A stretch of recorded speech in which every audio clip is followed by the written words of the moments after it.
guys, today I'm gonna be showing you how to make the impossible triangle.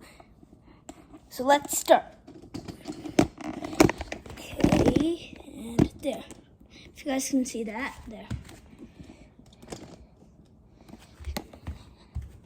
Okay, so the first step is, first you have to make a straight line.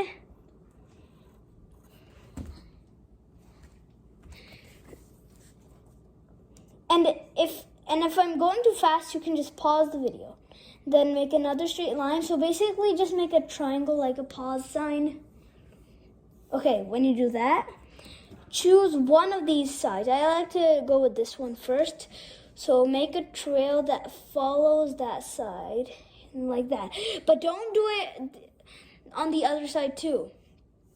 So now pick another side, then follow along this. Then pick the last side, follow along, and there. Now it's already kind of like a cool shape.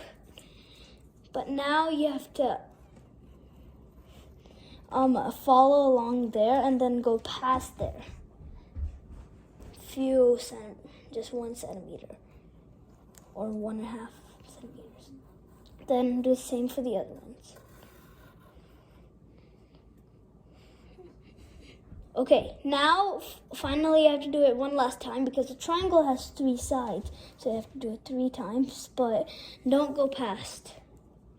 So then now same for this, don't go past. Now you just have to connect these. And there, now you finally made the impossible triangle. Bye guys, today